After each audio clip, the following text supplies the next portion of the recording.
तो देखिए बेटा, चैप्टर का नाम है हमारे रिप्रोडक्शन, और नई बुक के हिसाब से 7th चैप्टर है। पूरा नाम है चैप्टर का हाउ डू ऑर्गेनिज्म रिप्रोड्यूस, है ना। तो सबसे पहले हम जानते हैं रिप्रोडक्शन क्या होता है। तो रिप्रोडक्शन वो प्रोसेस है जिसमें नए इंडिविजुअल्स प्रोड्यूस किए जाते हैं। कोई भी ऑर्गेनिज्म जो है नए इंडिविजुअल्स प्रोड्यूस करता है अपने ही जैसे, ऑफ सेम काइंड।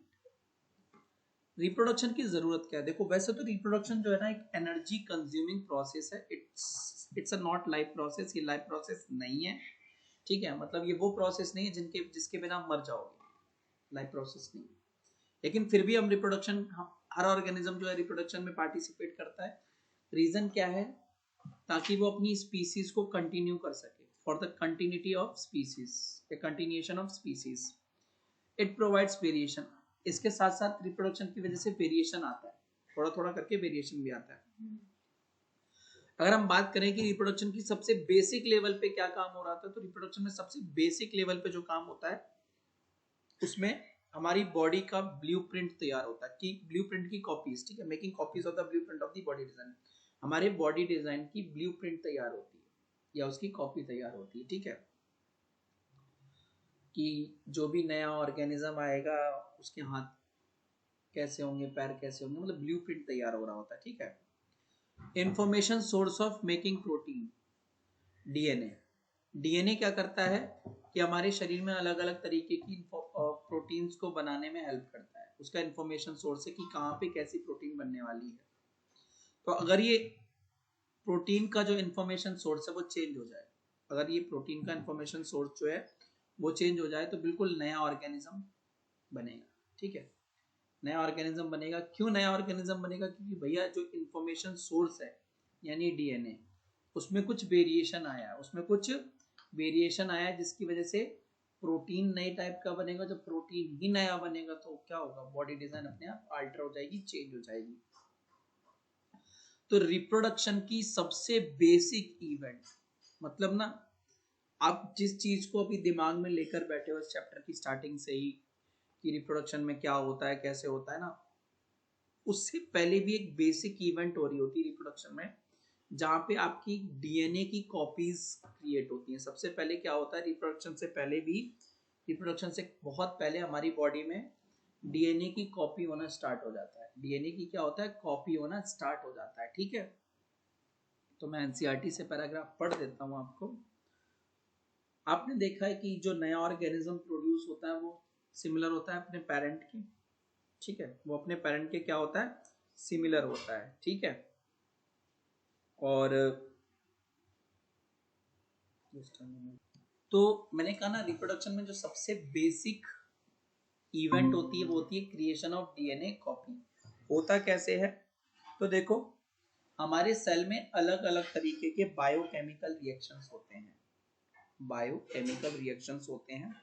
उन रिएक्शंस की वजह से क्या होता है कि डीएनए की कॉपी होना स्टार्ट हो जाता है। उन रिएक्शंस की वजह से क्या होता है? डीएनए की कॉपी होना स्टार्ट होता है। तो ना, जब डीएनए कॉपी हो रहा होता है तो वो दो कॉपी बनाता है। वो क्या करता है? खुद की दो कॉपी बनाता है, ठीक है। और वो दो कॉपी फिर बाद में एक दूसरे से अलग हो जाती हैं।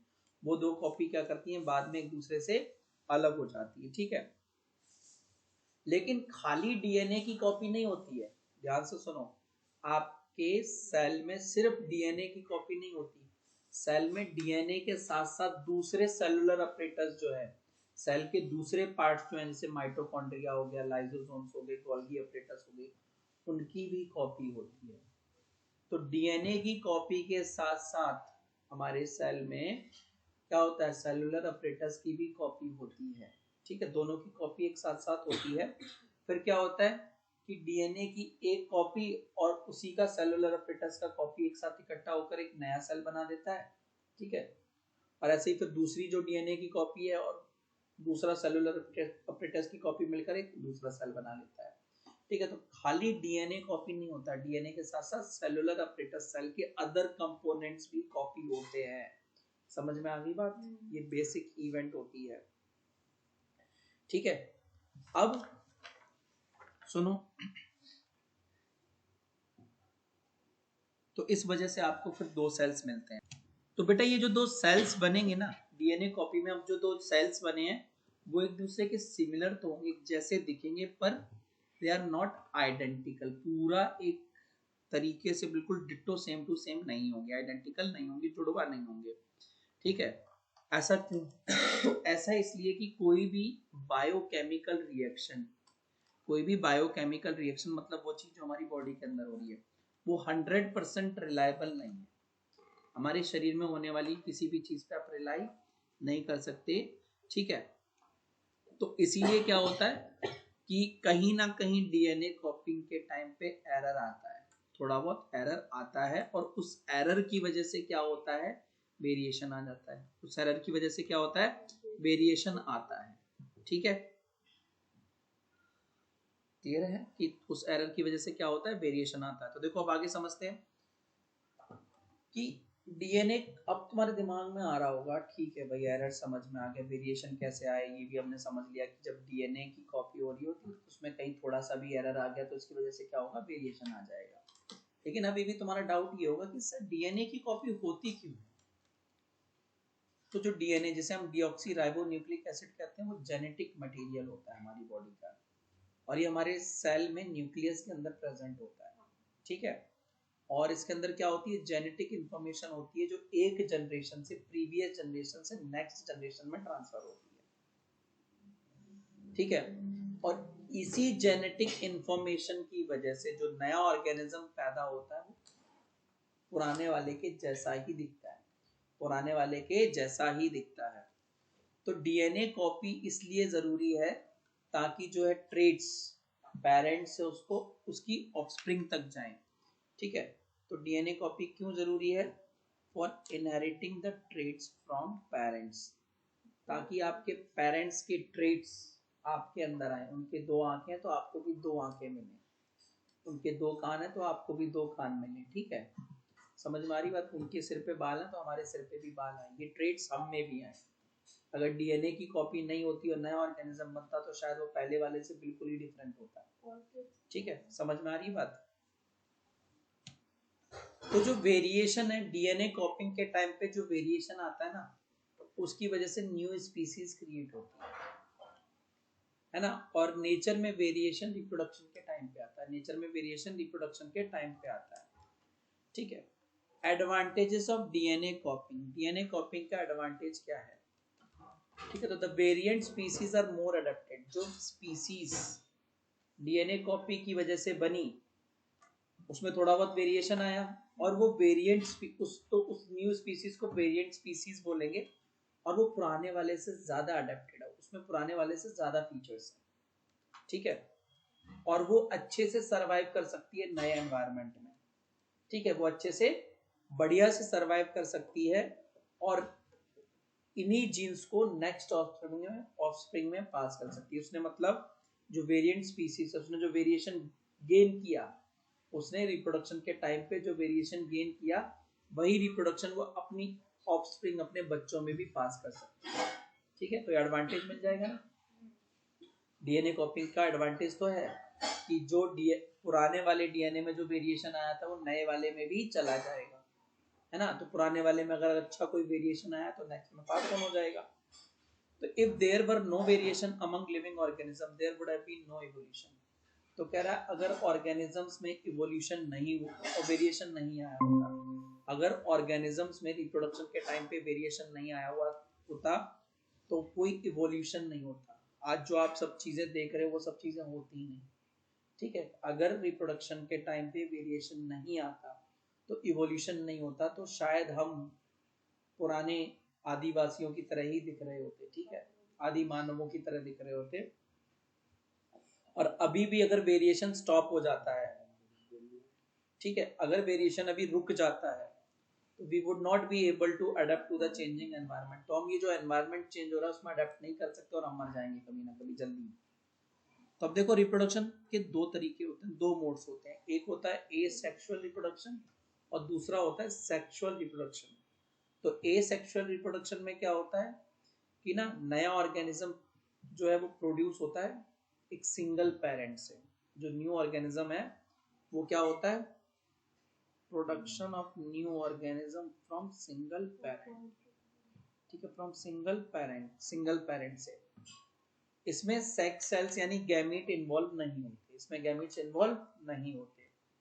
ठीक है, ये तो एसेक्सुअल रिप्रोडक्शन था। सेक्सुअल रिप्रोडक्शन में क्या होता है, इसमें न्यू ऑर्गेनिज्म क्रिएट तो होता है फ्रॉम टू पेरेंट्स, दो पेरेंट्स से, विद, ठीक है, with the involvement of gamete, और साथ में क्या होता है, गैमीट का इन्वॉल्वमेंट होता है। ठीक है, और इसमें गैमीट का इन्वॉल्वमेंट नहीं होता है। क्लियर? फीचर्स क्या है सेक्सुअल और एसेक्सुअल रिप्रोडक्शन के? तो देखो बेटा, एसेक्सुअल रिप्रोडक्शन की अगर मैं बात करूं फीचर्स की, तो एसेक्सुअल यूनिपेरेंटल होता है, मतलब सिंगल पेरेंट की जरूरत होती है एसेक्सुअल रिप्रोडक्शन में, जैसा कि डेफिनेशन में भी लिखा था। और सेक्सुअल रिप्रोडक्शन में दो पेरेंट्स की जरूरत होती है of opposite genders, opposite gender के होने चाहिए। दोनों मेल हो गए तो भी काम नहीं चलेगा, दोनों फीमेल हो गए तो भी काम नहीं चलेगा। ठीक है, तो इसीलिए से बाई पेरेंटल कहते हैं सेक्सुअल रिप्रोडक्शन को, बाई पेरेंटल, दो पेरेंट की जरूरत पड़ती है, दोनों का सेक्स डिफरेंट होना चाहिए। अब एसेक्सुअल में क्या होता है, do not involve formation of gamete, gamete होते ही नहीं है, बनते ही नहीं है, एग एंड स्पर्म प्रोड्यूस नहीं होते, इसमें आते ही नहीं है इस प्रोसेस में। और जबकि सेक्सुअल रिप्रोडक्शन में क्या होता है, गैमीट, एग और स्पर्म जो है फॉर्म होते हैं। ठीक है, अब भैया जब एग और स्पर्म ही नहीं है तो भैया जाइगोट भी नहीं होगा। सो एसेक्सुअल मोड ऑफ रिप्रोडक्शन में जाइगोट भी नहीं होता क्योंकि फर्टिलाइजेशन नहीं है, जबकि सेक्सुअल मोड ऑफ रिप्रोडक्शन में जाइगोट है। क्यों? क्योंकि वहां पे फर्टिलाइजेशन इन्वॉल्व होता है। अब एसेक्सुअल मोड ऑफ रिप्रोडक्शन क्योंकि सिंगल पेरेंट से हो रहा है तो मिनिमम वेरिएशन बहुत कम होते हैं। सेक्सुअल मोड ऑफ रिप्रोडक्शन में क्या होगा, मैक्सिमम वेरिएशन होंगे, क्योंकि दो अलग अलग पेरेंट के वेरिएशन बच्चे में आके ऐड हो रहे हैं, दो अलग अलग पेरेंट्स के वेरिएशन जो है बच्चे में आके क्या हो रहे हैं, ऐड, तो मैक्सिमम वेरिएशन देखने को मिलता है।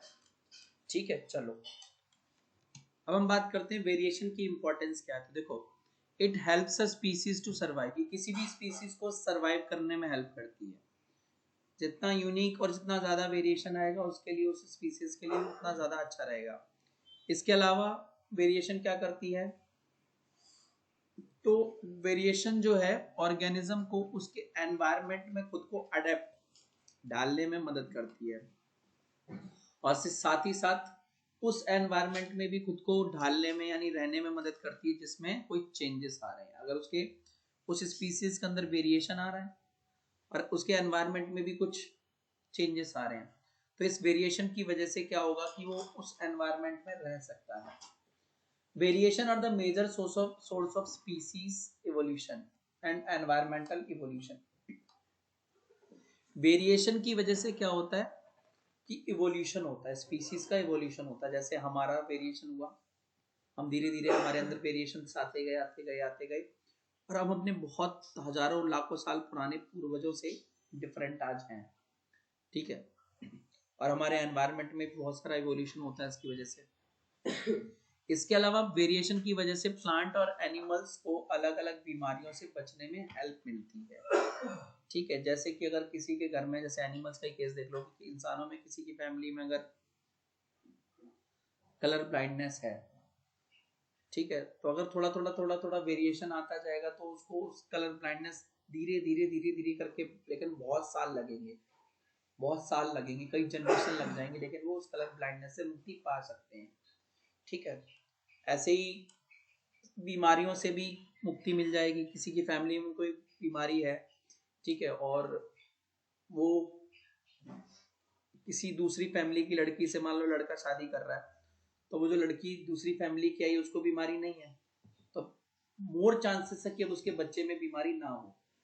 ठीक है, 50-50 हो जाएगा ना। पहले तो पूरी फैमिली बीमार थी, लड़के की बीमारी थी, कोई जेनेटिक डिसऑर्डर था, अब चांसेस थे कि भाई उसके बच्चे को भी हो सकती थी, लेकिन अब जो लड़की दूसरे परिवार से आ रही है उसको है ही नहीं, तो अब वो चांसेस 100% से 50% रह गए, कम हो गए ना। ठीक है, अब जो उसका बच्चा होगा उसमें 25% रह जाएंगे क्योंकि उसमें और ज्यादा वेरिएशन आ चुका है।